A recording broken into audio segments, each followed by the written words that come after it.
try changing the frequency just slightly. I want to change how we relate to our environment. We can embrace more of a reciprocal relationship between ourselves as humans, and I think that will translate into how we think about the environment. Artists help us imagine a way of being. Being a working artist means taking our work seriously. The person is the asset rather than just the product. My idea with Poems and Produce is to put a poem in the produce bags. People can get a little bit of fresh food and maybe a little bit of fresh inspiration.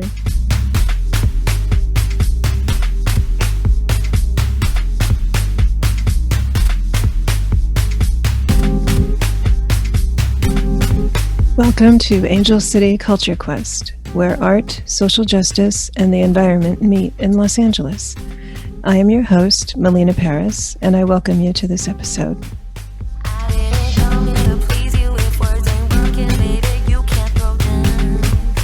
Hello, culture lovers. This is your host, Melina Paris. For several months, we have been bringing you inspiring guests along with stimulating content about their work. As with anything, there are costs to keep this podcast going.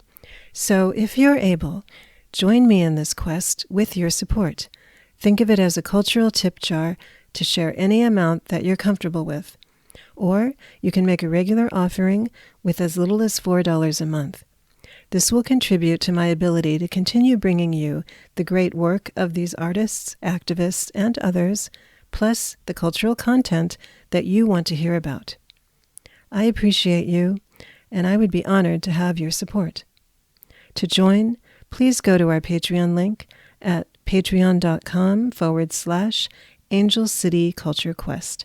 There, you can also see all of our past episodes, get early announcements, and find more perks to come. Thank you.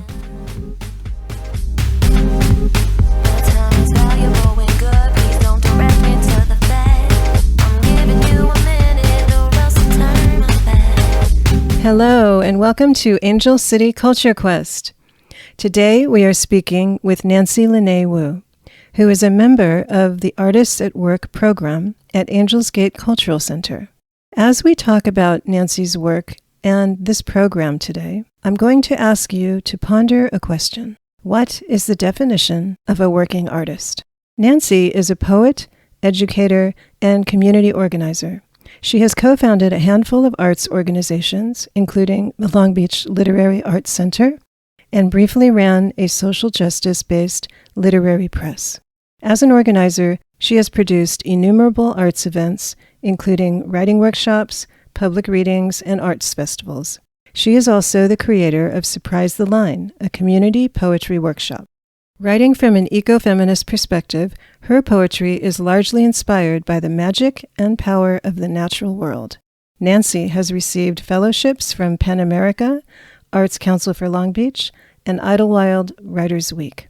Ecological sustainability is a main focus of Nancy's work.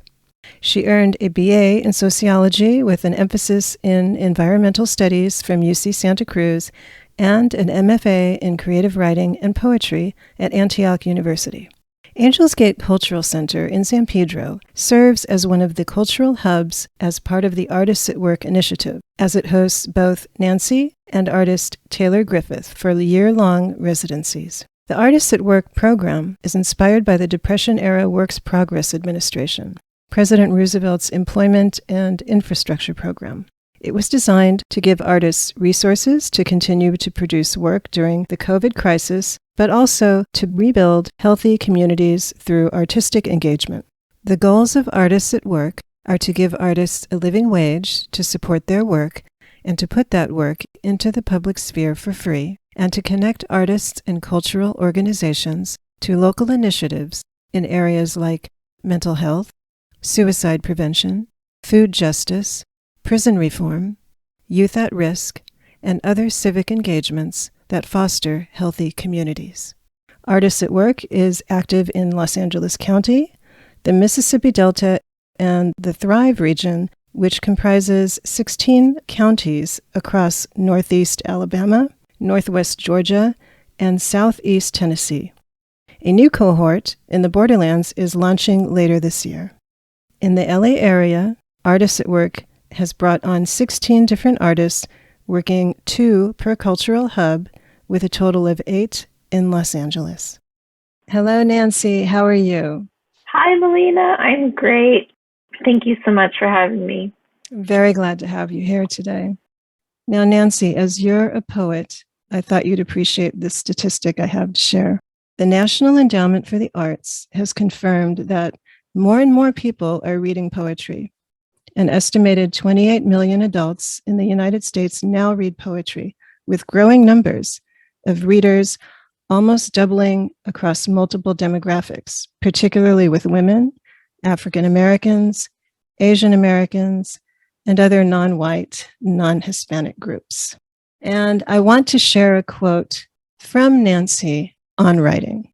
Quote, "I believe writing is more than telling your story.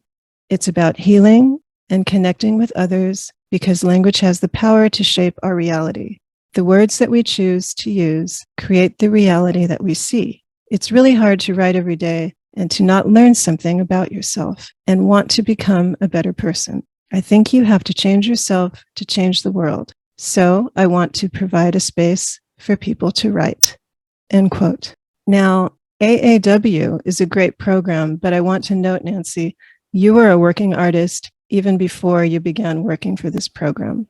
When this opportunity came up, you had already established a relationship with Angels Gate before the pandemic.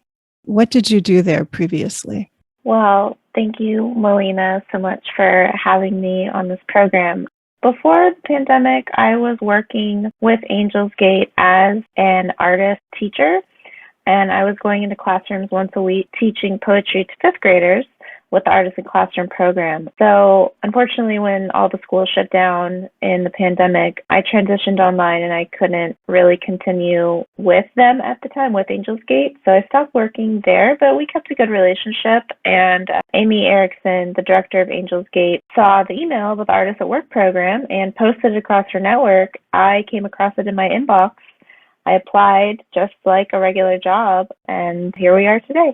That's great. So let's discuss what your specific work is as an artist at work with Angels Gate Cultural Center.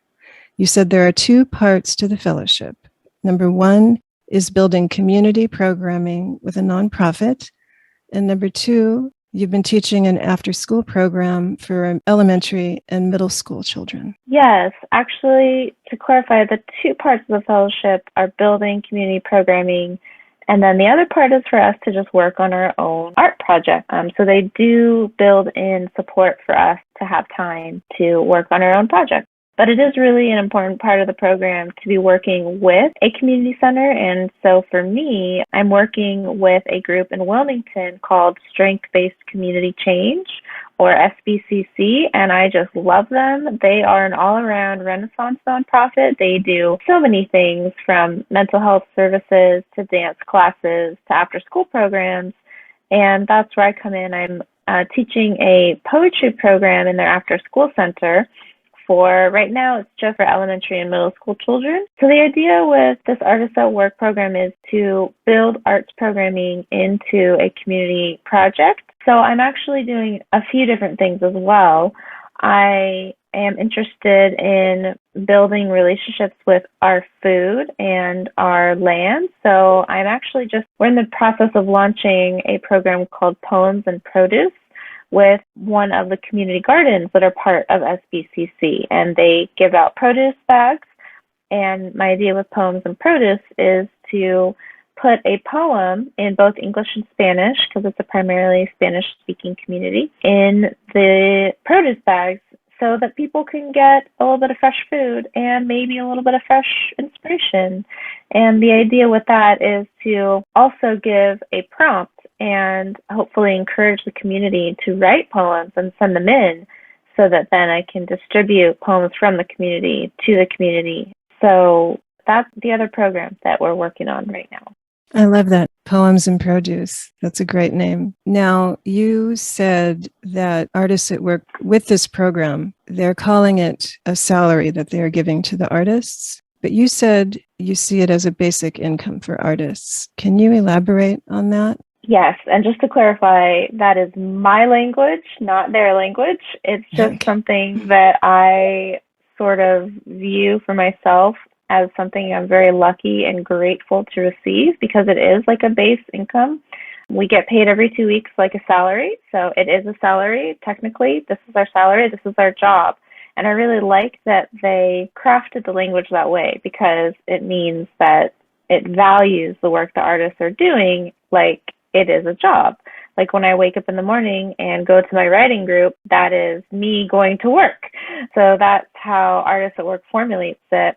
But another way to look at it is that we just get paid to be artists. We get paid to do whatever it is that we do because sometimes what it means for me to be an artist is to do a meditation or to go on a long walk, to decompress my brain and do some healing or do some exercise or take care of myself, whatever that means, or take care of my social relationships. So, I do see it as a way of giving us the time and space to create. You had mentioned earlier your vegetarianism, and you linked this to an evolutionary consciousness that you noted is happening, probably elicited from the pandemic in large part. Yeah, so during the pandemic, one of my hobbies, I like to say, was watching nature documentaries and weeping just over the state of the planet.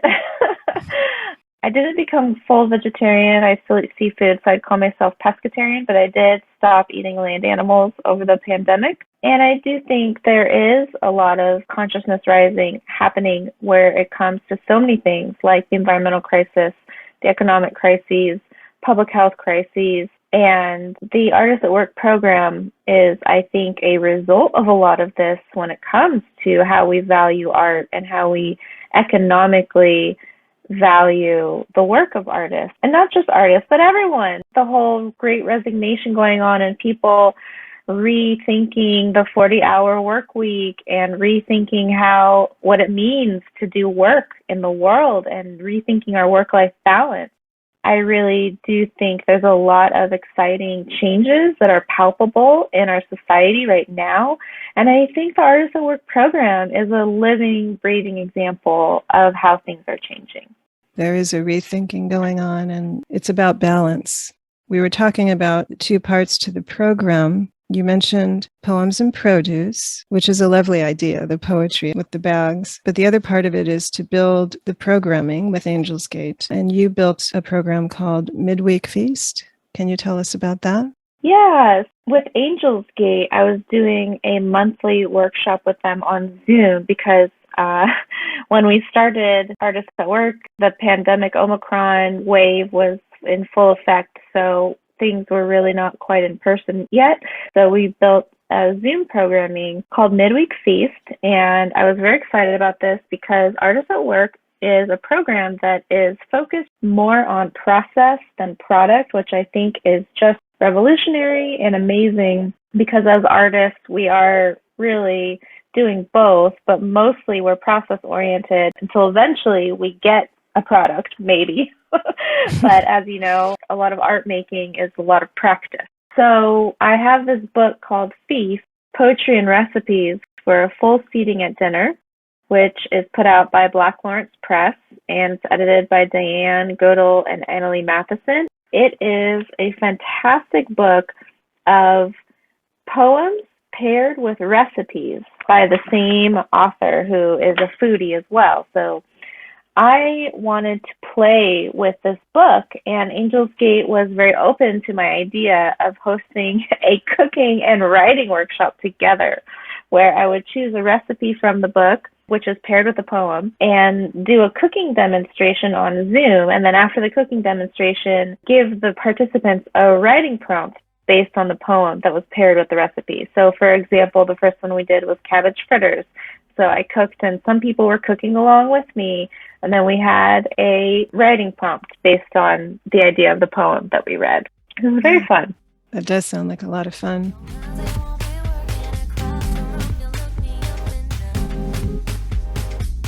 If you're just tuning in, we're speaking with working artist Nancy Lynee Woo. Thank you for listening. Time is valuable and good. Please don't direct me to the fact. There was a question that I was asking people to ponder. What is the definition of a working artist? And you said you had a book. Yeah, so I am thinking of the book called Real Artists Don't Starve: Timeless Strategies for Thriving in the New Creative Age by Jeff Goins. And I actually had led a workshop on this a few years back with the Long Beach Public Library. It's such a great book because it unveils the myth of the starving artist, which so many people have this idea that artists must be starving, the starving artist. It's a phrase that we hear a lot of the time, which means the artist must sacrifice financial well-being in order to be artists, at least until they quote unquote make it, right? So I love this book because I think the definition of a working artist is captured very well by this author. And so a few of the things that he says is that a working artist essentially is the opposite of a starving artist, in that we know the value of our work. We don't work for free. We're comfortable with money, basically. Artists need to get comfortable with valuing their time and their energy, because it's not always valued economically in society. So we have to do that work and put the value on our work. We also practice in public. So a working artist means that we are working. We're working every day. And that's what I love about the Artists at Work program, is they understand that every single day an artist is doing something towards their work, because it's who we are as a person.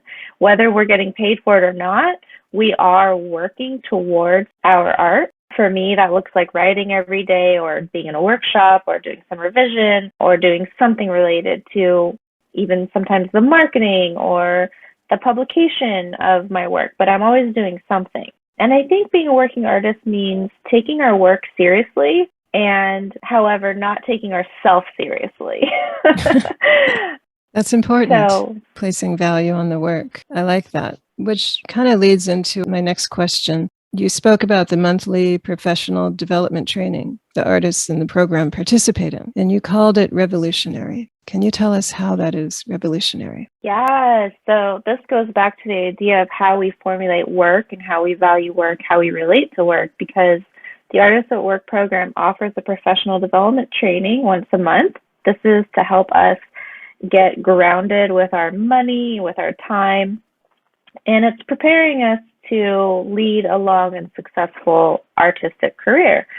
So one of the workshops that we did was a financial planning workshop, giving us tools to manage our money. Because like I said, a lot of artists, let's just be real, a lot of us are up in the clouds and we're in our heads, we're in our fields, and money is something that not all of us are comfortable with. So I think that was very important for us to do, to teach us how to nurture and nourish ourselves through financial planning. But they also literally had a how to nurture and nourish yourself workshop that taught us how to care for our time and energy, and how to understand where our priorities are when it comes to taking care of ourselves. It was a self-care workshop. I think that is revolutionary because it considers the artist as the whole person rather than just the product of the art. Here's where I'm going to call it revolutionary and think that it could be used across different levels of workplaces in society,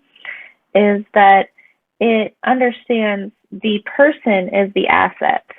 So the work that comes from the person comes from them if they are well taken care of, if they are paid well, if they are given ample time for vacation or for sick leave or for having health care, if they feel valued in their workplace, if they have enough work-life balance to not feel super stressed all the time. And that's why I think that it's revolutionary. It values the person and the well-being, mental, spiritual, emotional, physical health. Everything that goes into the person's ability to produce work is what we need to take care of, I think, across all levels of society, and rethink our relationship to work in a lot of instances. And I do think that by implementing it in this Artists at Work program, we can really see how that's working. I feel nourished. I feel nurtured. I feel very well taken care of in this program. And I wish that for everyone. We all need that. You said, what if we had this level of care in every industry and every field? You also noted the Office Performing Arts and Film in New York initiated this program because they were looking for a way to fund artists during the pandemic. They had a very successful pilot program in Western Massachusetts, 2020 to 2021. Then they received funding from the Fresh Grass Foundation, a grassroots music preservation nonprofit. That pilot went so well that they funded more of it. Those are the ones I mentioned earlier. They are in the Mississippi Delta, the Thrive region. But additionally, the Borderlands region is another region that they're going to be in, which encompasses California, Arizona, New Mexico, and Texas in early 2023. Can you talk about the system of support this program has offered you as an artist? You touched on it, definitely, but you mentioned after isolation, how this helped you. Well, let's just say before the pandemic, I was actually really thriving financially and artistically and entrepreneurially.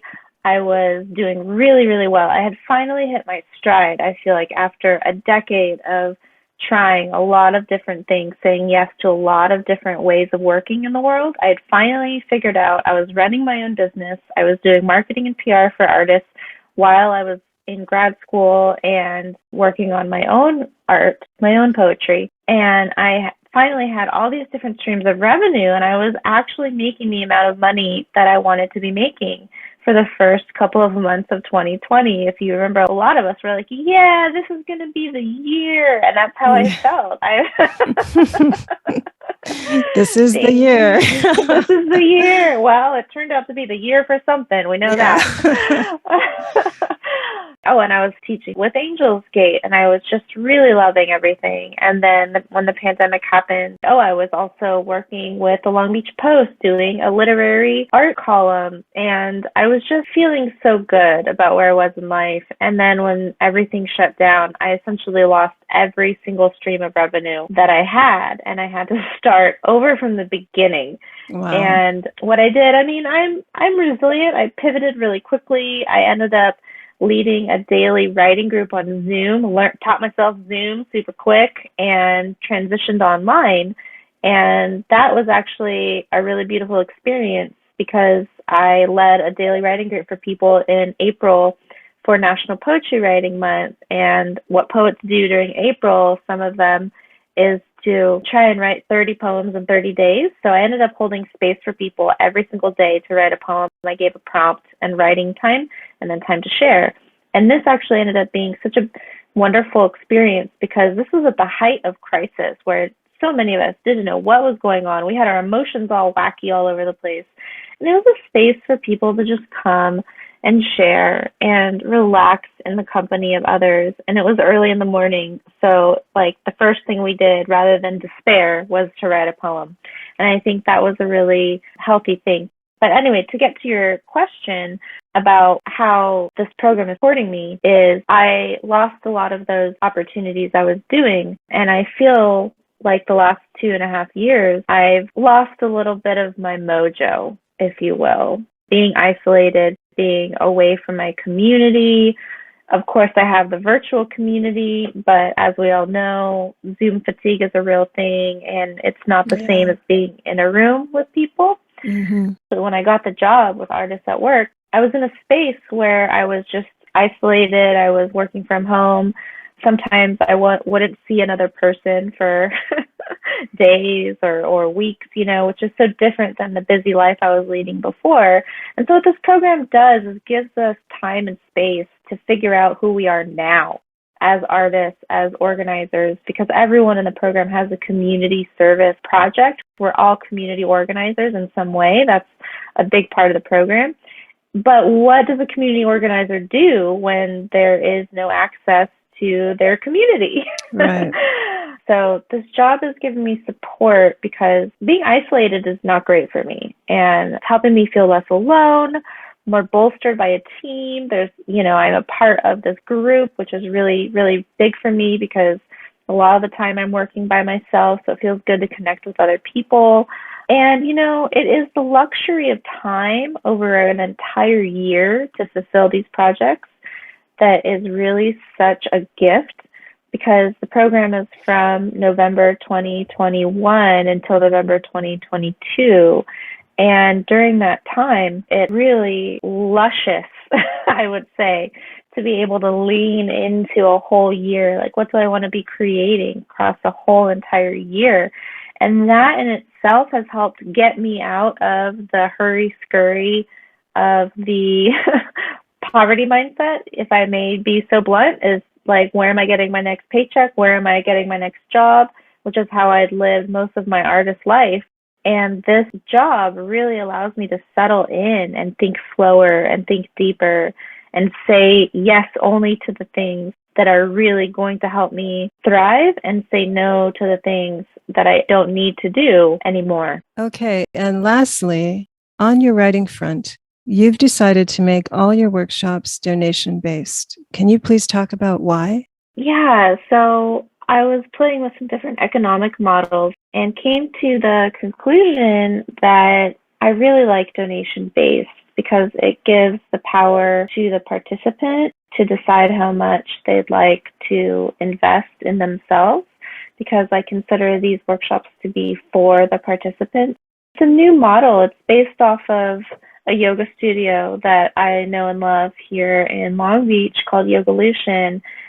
And so donation based does not mean free, but it means that we can give people a suggested range and allow them to choose how much they want or are able to contribute. And so part of that is because I want the arts to be accessible to everyone. I see the arts on a similar wavelength as yoga, which is for me a very spiritual practice and a way of connecting and relating to the world. I also want to be able to value the time and energy of our teachers. So I hope and expect and encourage people to donate generously. And I think it creates a new model outside of our transactional capitalist system of reaching into the gift economy, where I believe that offering these workshops are like offering a gift of time and energy from our teachers and inspiration and a space to share and write, where I hope that people in return will offer the gift of their monetary exchange, because money is all just a form of energy. And so I'm interested in changing the way we think about work, as I've been talking about. And this is one way to do that, is to accept that money is a form of energy, but maybe just try something a little differently. And everything is an experiment. And here's where I think the real value of a program like Artists at Work comes in. It gives me the freedom to experiment with different models and to help people like me as an artist to maybe just try changing the frequency just slightly, just enough to make a small difference somewhere in the community that I hope will have a ripple effect outwards. Because, as poets, and I'd say as artists in general, we tend to see things differently and imagine things differently and imagine different things that are possible in society. So all of us in the program have a social mission. For me, it's climate justice and environmental activism. I really believe in the power of art to try and heal our relationship with nature. And so for me, in addition to changing some of these economic models, it's all related. But I think I want to change how we think about ourselves as humans, how we relate to our environment outside of a exploitative capitalist patriarchal system. I think switching over our thinking, we can embrace more of a reciprocal, nurturing, and nourishing relationship between ourselves as humans. And I think that will translate into how we think about the environment. So we know, obviously, we're in the Anthropocene era where humans have changed the entire state of the planet. And that's the kind of issue I hope to address with my art. I'm in a climate group called Sunrise Movement in Long Beach. We like to say liberation or extinction. I think everything is related when it comes to racial justice, environmental justice, economic class. So that's what I tend to write about in my poetry, as well as try to express in different ways through different business models. And I just think that it's worth it to try different things. There's a quote I heard, the world is having a crisis of imagination. And that's where I think artists come in. We're facing really serious problems today as a species on the planet. And artists help us imagine a different maybe better way of being. So well said. Well, thank you so much, Nancy Lynee Woo. It was wonderful to have you here today. And please tell us where we can find you. Thank you, Melina, so much for this conversation. I was saying this word a lot, nourishing, but it's been so nourishing to be able to talk about these things. So thank you. So I'm online. You can find my poetry at www.nancylyneewoo.com, and Lynee is spelled Lynee. And you can also find me on social, on Instagram, Twitter, and Facebook at Fanciful Nance. So thank you so much again for having me.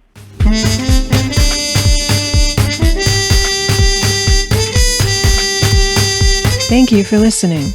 If you enjoyed the show, please rate and recommend on iTunes, Spotify, or wherever you get your podcasts.